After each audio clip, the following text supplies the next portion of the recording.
नहीं आऊंगी मायके कभी।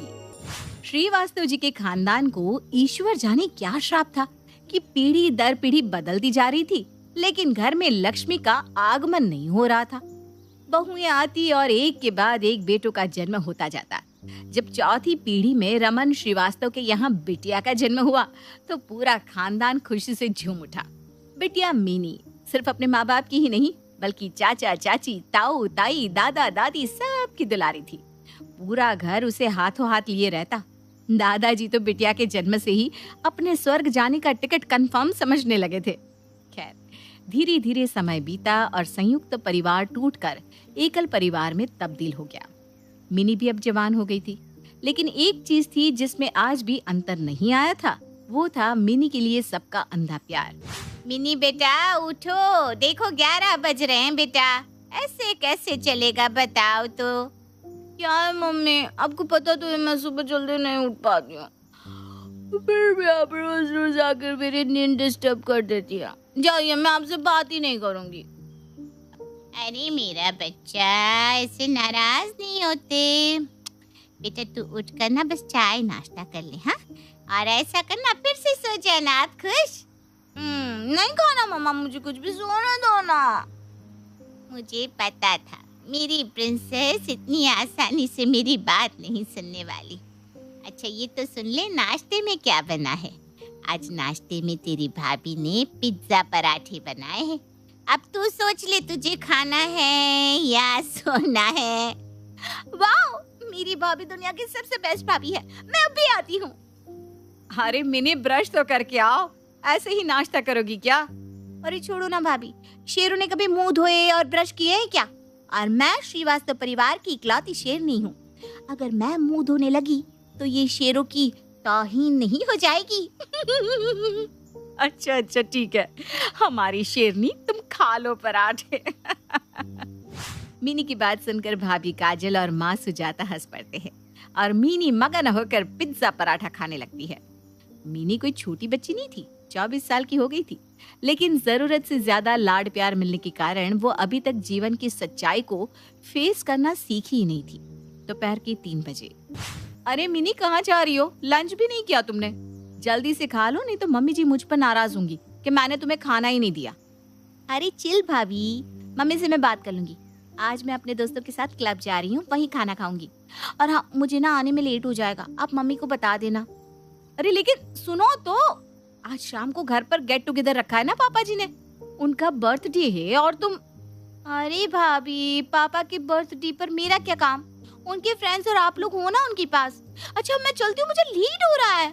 अरे क्या है ये लड़की, जरा से भी जिम्मेदारी को समझती नहीं है, अपनी ही धुन में रहती है। लगता है मम्मी जी से बात करनी ही पड़ेगी। शाम के समय मम्मी जी, पापा जी के फ्रेंड्स आने ही वाले हैं और मिनी अभी तक नहीं आई। मैंने उसे समझाया भी था कि घर में पार्टी है, आज उसे घर पर ही रहना चाहिए, लेकिन वो किसी की बात सुने तब ना। आप उसे समझाइए ना, मेरी बातों को तो वो सीरियसली लेती ही नहीं है। अरे काजल, अभी वो बच्ची है, दुनियादारी उसे कहाँ समझ में आती है।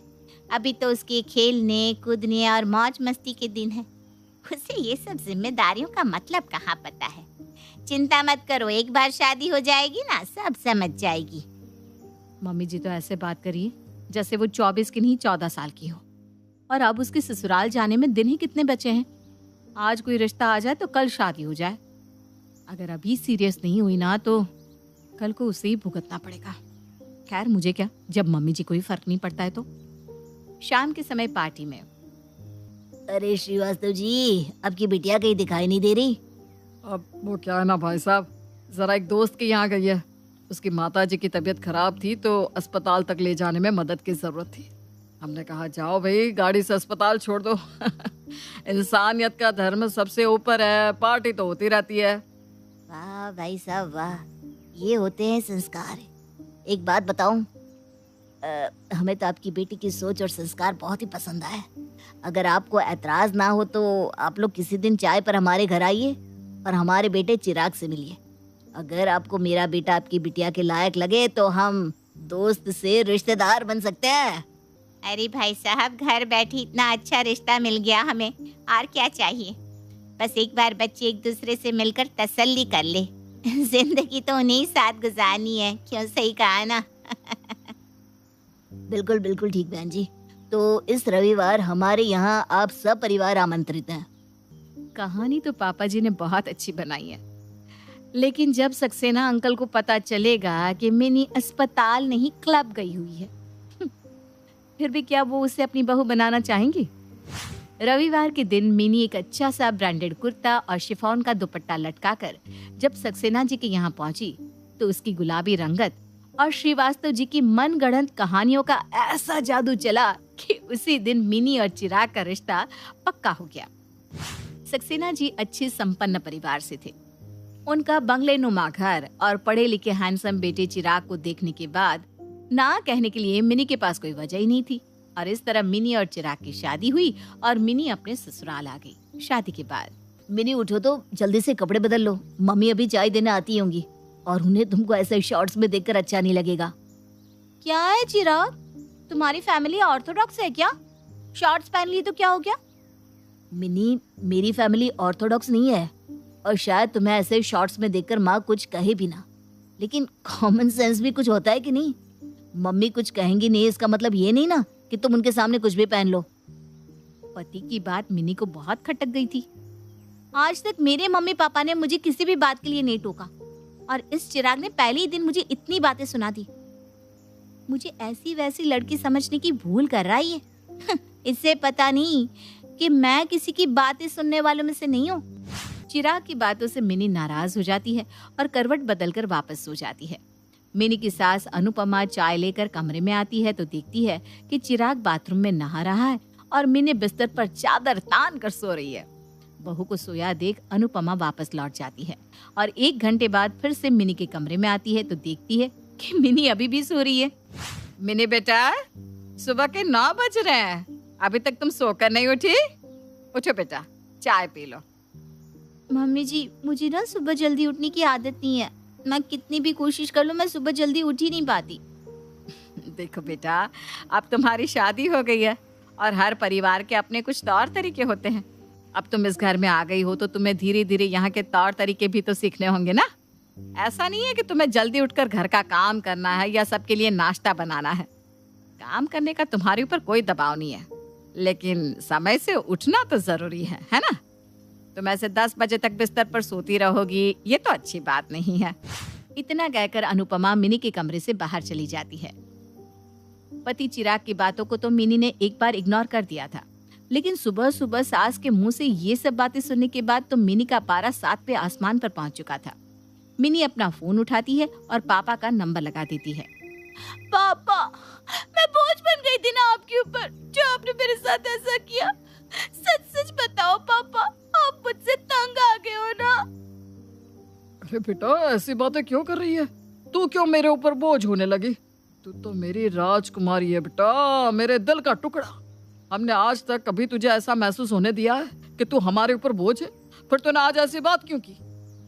अगर मैं आपकी राजकुमारी हूँ पापा, तो मेरी शादी करने से पहले आपने एक बार भी चिराग के घर परिवार को परखना जरूरी नहीं समझा? ये कैसे लोगों के यहाँ मेरी शादी कर दी आपने? अभी शादी को 1 दिन भी नहीं हुआ है और अभी से इन लोगों ने मुझे टॉर्चर करना शुरू कर दिया। ये क्या बात कर रही है बेटा? इन लोगों की इतनी हिम्मत कि मेरी फूल जैसी बिटिया को टॉर्चर करे? अरे 1 मिनट के अंदर जेल में चक्की पिसवा दूंगा मैं इनको। तो मुझे बता बेटा, क्या हुआ है? मैं आपको फोन पर कुछ नहीं बताने वाली पापा, मैं घर आ रही हूँ। अब मैं घर आकर ही आपको सारी बात बताऊंगी।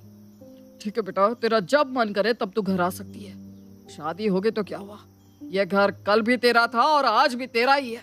पापा से बात करने के बाद मिनी न आओ देखती है न ताओ, तुरंत गाड़ी लेकर अपने मायके पहुंच जाती है। पापा, मुझे वहाँ नहीं रहना, मुझे वो लोग बिल्कुल भी पसंद नहीं आए। अरे अपनी नई बहू के साथ ऐसा कौन करता है? अरे बेटा, हुआ क्या, कुछ बताएगी भी? मम्मी, मैं नाइट सूट पहनकर सो रही थी।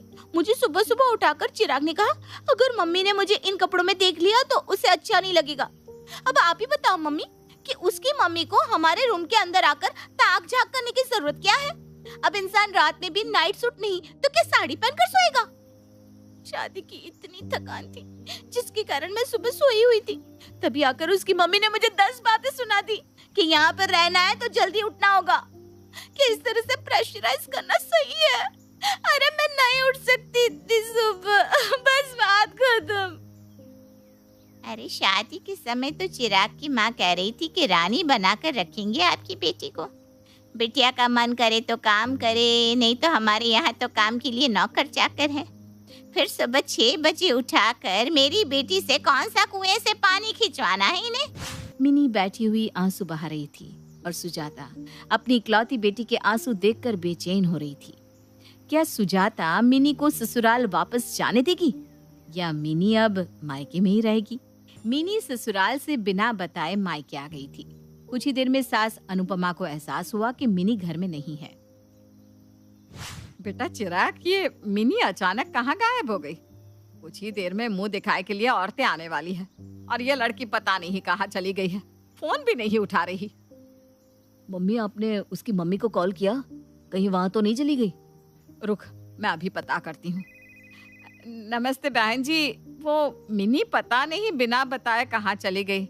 आप लोगों को कोई जानकारी है क्या उसके बारे में? अब ये तो बहन जी आपको पता होगा ना कि शादी के अगले ही दिन ऐसा आप लोगों ने उसे क्या कह दिया कि वो बिना बताए घर छोड़कर चली गई।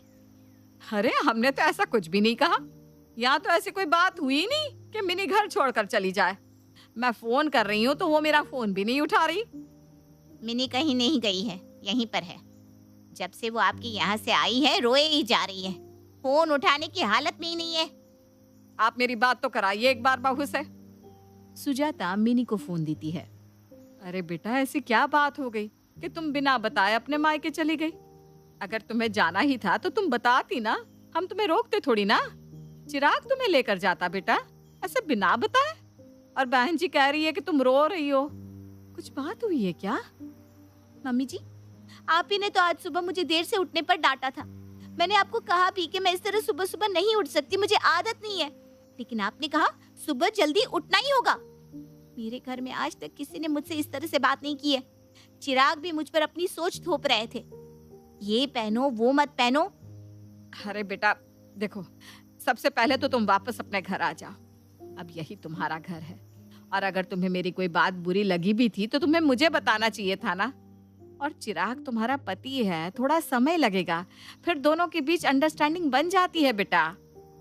अच्छा, मैं चिराग को भेज रही हूँ, तुम फटाफट उसके साथ वापस आ जाओ। और घबराने की कोई बात नहीं है, ये तुम्हारा ही घर है।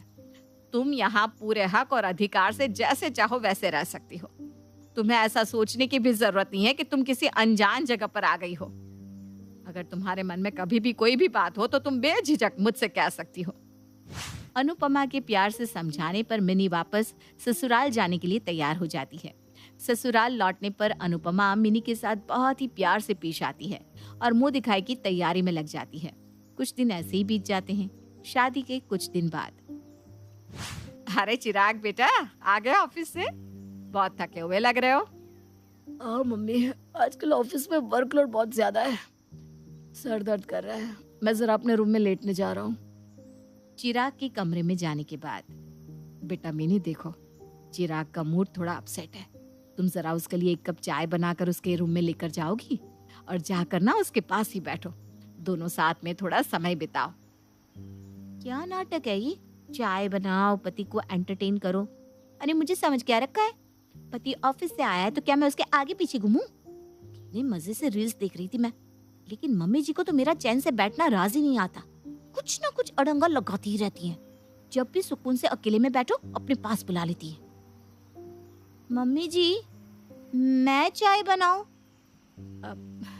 अच्छा चल, चाय मैं बनाकर भिजवा रही हूँ, तू जाकर चिराग के पास तो बैठ। ठीक है। मिनी रूम में जाकर फिर से अपने मोबाइल में वीडियो देखने लगती है। मिनी ने मम्मी पापा के कहने पर चिराग से शादी तो कर ली थी, लेकिन अभी भी वो मन से ये समझना ही नहीं चाह रही थी कि वो अब एक शादीशुदा लड़की है। अगले दिन, अरे मिनी बेटा, ये ड्रेस पहनकर कहाँ जा रही हो? मम्मी जी, मैं अपने फ्रेंड्स के साथ पार्टी करने जा रही हूँ। बेटा, चिराग के ऑफिस से लौटने का समय हो रहा है। मैंने चिराग को आज डिनर के लिए तुम्हें बाहर ले जाने को कहा था, ताकि तुम थोड़ा समय साथ में बिता सको। उसने बताया नहीं तुम्हें? हाँ, उनका कॉल आया था मम्मी जी, पर मैंने मना कर दिया। मेरा फ्रेंड्स के साथ घूमने का प्रोग्राम बन चुका था ना, हम फिर किसी और दिन चले जाएंगे। मिनी की बात सुनकर अनुपमा हैरान हो जाती है। ये लड़की शादी का मतलब समझती नहीं है या फिर जानबूझकर अनजान बन रही है, समझ में ही नहीं आता। पति को मना करके ये अजीब से कपड़े पहनकर दोस्तों के साथ पार्टी करने जा रही, ना कहीं जाने से पहले पूछती है ना बताती है। खैर मिनी से तो कुछ भी कहना बिल्कुल बेकार था। चिराग हो या घर के बाकी सदस्य, उसे किसी से भी खास मतलब नहीं था। वो पूरा दिन या तो टीवी पर नेटफ्लिक्स देखती या मोबाइल पर अपने दोस्तों से बातें करती। ससुराल में परिवार के साथ समय बिताना, पति को खुश रखने की कोशिश करना, ये शब्द उसकी डिक्शनरी में थे ही नहीं। एक दिन, अरे मिनी, ये खाने की प्लेट लेकर कहाँ जा रही हो? मैं अपने कमरे में जा रही हूँ, एक सीरियल देख रही हूँ ना, उसे देखते हुए खाना खाऊंगी। मिनी, खाना बनाने का तुम पर कोई दबाव नहीं डाल रहा, लेकिन कम से कम खाना तो खाओ सबके साथ। ऐसे प्लेट लेकर कमरे में खाना अच्छा नहीं लगता। तुम्हें किसी ने बताया नहीं, साथ खाने से प्यार बढ़ता है। चिराग के टोकने पर मिनी खाने की प्लेट वहीं पटक कर अपने कमरे में आ जाती है और हर बार की तरह गुस्से में अपने मायके चली जाती है। अरे ये मिनी कर क्या रही है? ऐसे बेसिर पैर की बात लेकर हर चौथे दिन ससुराल छोड़कर यहाँ भाग आती है। अगर ऐसा ही चलता रहा तो इसका घर टूटने से कोई नहीं बचा सकता। लगता है मम्मी पापा को समझाना ही पड़ेगा। काजल मौका देखकर अपनी सास सुजाता के पास जाती है। मम्मी जी, माना कि ये घर मिनी का भी है, लेकिन एक सच और भी है। वो ये कि आप दोनों इस तरह बार बार उसकी गलतियों पर पर्दा डालकर उसे लाड नहीं कर रहे हैं, बल्कि उसका घर तोड़वा रहे हैं। उसकी नई नई शादी है। एक बार अगर वो अपने ससुराल वालों के मन से उतर गई ना, तो उसकी पूरी जिंदगी खराब हो जाएगी। ये कैसी बातें कर रही है तू? हम अपनी बेटी का घर क्यों तोड़वाएंगे? मम्मी जी, अगर मैं भी रोज रोज छोटी छोटी बातें लेकर अपने मम्मी पापा के यहाँ जाने लगूं, तो क्या ये घर और आपके बेटे की जिंदगी पर कोई असर नहीं पड़ेगा? क्या नई शादी में मैंने कोई समझौता नहीं किया? क्या आप लोगों की पसंद नापसंद के अनुसार मैंने खुद को नहीं बदला? ये बदलाव तो हर लड़की के जीवन में आते हैं। बात तो तेरी ठीक है बेटा, लेकिन अब मिनी को वापस कैसे भेजे? अगर हमने सीधे सीधे उससे कहा कि तू ससुराल वापस चली जा, तो वो इस बात को समझ नहीं पाएगी। इस बात की फिक्र आप छोड़ दीजिए, ये मेरी जिम्मेदारी है, मैं देख लूंगी। आप बस मेरा साथ देते रहना। अगले दिन, मैं तो थक गई हूँ इतने सालों से इस घर में सारा काम अकेले संभालते संभालते। अगर मैं कुछ कहती नहीं हूँ तो क्या किसी को दिखता भी नहीं है? सुबह से लेकर रात हो जाती है, बच्चा संभालो, घर के काम करो, खाना बनाओ, बस बहुत हो गया। इतने सारे लोग हैं इस घर में, क्या कोई मेरी मदद नहीं कर सकता? या तो अब आप नौकर लगाओ, या मम्मी जी आप चलिए मेरे साथ घर के काम में मदद कराइए।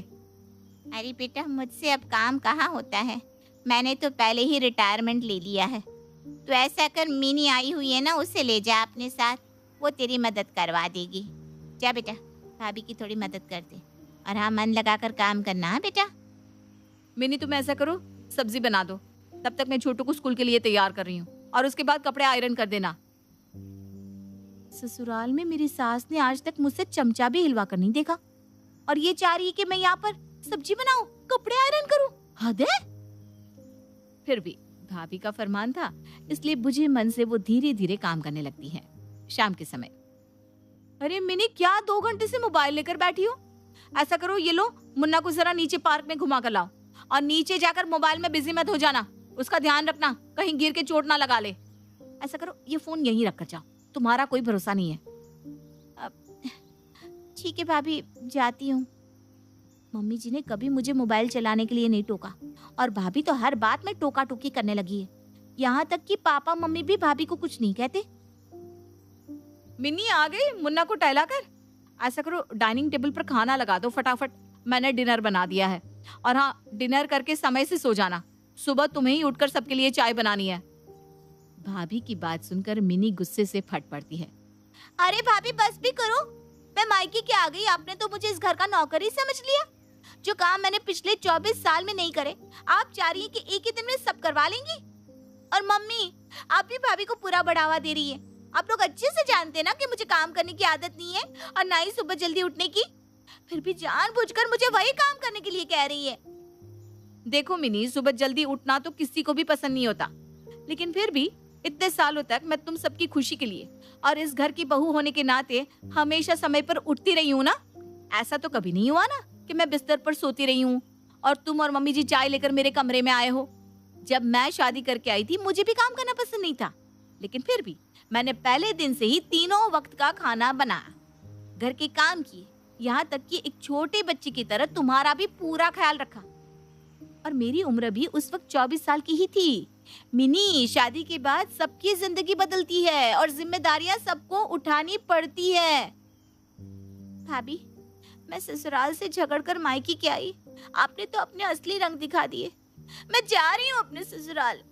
आप लोगों से ज्यादा प्यार और सम्मान मुझे मेरे ससुराल में मिलता है, और अब ना मैं मायके को भी लौट कर आऊंगी भी नहीं। जितना काम आप मुझसे करवा रही है, अगर उसका 10वां हिस्सा भी मैंने अपने ससुराल में किया तो मेरी सास मुझे पलकों पर बिठा कर रखेगी। फिर मैं आपके यहाँ रहकर क्यों अपनी बेकदरी करवाऊं? भाभी को जी भर कर बातें सुनाने के बाद मिनी अपना बैग लेकर वापस ससुराल आ जाती है। मिनी को वापस आया देख अनुपमा का चेहरा खिल उठता है। अरे बेटा, तुम आ गई। जाओ, अपना सामान अपने कमरे में रखकर आराम करो, मैं चाय बनाकर लाती हूँ। नहीं नहीं मम्मी जी, आप आराम करिए, चाय बनाकर मैं लाती हूँ। फिर हम दोनों सास बहू साथ बैठकर पियेंगे और गप्पे लगाएंगे। पियेंगे ना आप मेरे हाथ की चाय? अरे बेटा, क्यों नहीं, बिल्कुल पीऊंगी। आजा मेरा बच्चा। अनुपमा बहू मिनी को गले से लगा लेती है। मिनी की आंखों में भी 2 आंसू लुढ़क आते हैं।